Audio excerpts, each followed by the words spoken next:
नमस्कार तुमकां सगळ्यांक येवकार। तर आयज हांव करता गांवठी हळदीचो पिठो। ही हळद लागवडी खातीर पयलो पावस खूब गरजेचो आसा।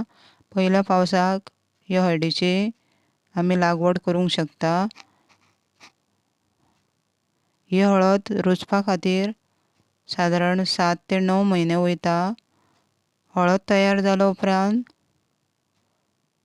एका मुळ्ळेक अशी बारीक बारीक मुळ्ळ्यो येता, त्यो आमी सायडीक काडून दवरपाक जाय आनी त्योच लागवडी खातीर परत वापरूंक येता। ही हळद आमी मातयेंतल्यान काडल्या उपरांत बरी 2-3 फावट धुवन घेवपाक जाय।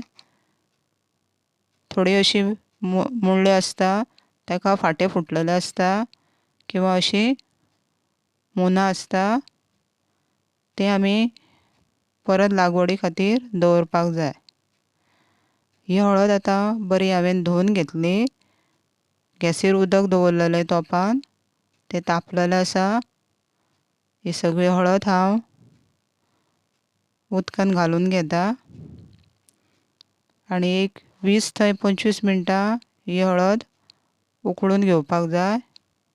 जर तुमी म्हाज्या चॅनलाचेर नवीन आसात जाल्यार म्हाजो चॅनल लायक करात, शेअर करात, सबस्क्रायब करात आनी बेल आयकॉन प्रेस करपाक विसरूं नाकात, जेणे करून म्हाजो नवीन व्हिडिओ तुमकां पळोवपाक मेळटलो। आतां ही हळद जाली काय ती चॅक करपाक आमी ही कट करून घेता। पळयात, हळद आमची रेडी जाल्ली आसा। आतां ही हळद गाळून घेतली हांवें आनी हें जें उदक उरलां तें आमी भायर उडयनासतना तें जर न्हिवोवन आमी झाडाच्या मुनाक थोडें थोडें घातलें जाल्यार एक खत तयार जाता। ही हळद आतां रेडी जावपा खातीर ही आमकां न्हिवल्या उपरांत बारीक बारीक अशे पीस करून कट करून घेवपाक जाय, कुडके करून घेवपाक जाय। ती सुकपाक बरी पडटा। अशे तरेन हे आमचे बारीक बारीक कुडके आमी करून घेतलेले आसा। आतां ही 8 दीस तरी ही बरी वतान सुकोवन घेवपाक जाय। ही हळद आमची आतां सुकोवन तयार जाल्ली आसा। ती क्लीन करपा खातीर ही ट्रीक तुमी वापरूं येतात। एक तर खरखरीत असो टॉवेल घेयात किंवा साक घेयात, तेजेर ही सगळी हळद घालून घासून घेवपाक जाय। अशे तरेन ती घासल्या उपरांत हो सगळो हळदीचो हो कुणोसो भायर सरता।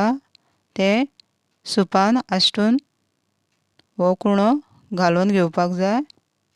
पळयात, आतां ही हळद आमची कंप्लीट नितळ जाल्ली आसा, रेडी जाल्ली आसा पिठो करपाक। एक तर तुमी ही गिरणीर दळून दिवपाक जाता किंवा ग्रायंडरान घालून ही थोडी थोडी घालून असो हो पिठो तयार करून घेवपाक जाता। ही थोडी थोडी ही हळद हांव आतां वांटून घेता। ही दवळ्या उपरांत आमकां ही बरी चाळून घेवपाक जाय। उरलेलो कण परत वांटून घेवपाक जाय। अशे तरेन ही आमची गांवठी हळदीचो पिठो तयार जालो। हो पिठो तयार जाल्या उपरांत एका एअर टायट कंटेनरान भरून दवरात आनी हो ऑर्गेनीक असो हो पिठो तुमी नक्की ट्राय करून पळयात। परत मेळची दुसऱ्या रेसिपीन। Thank you.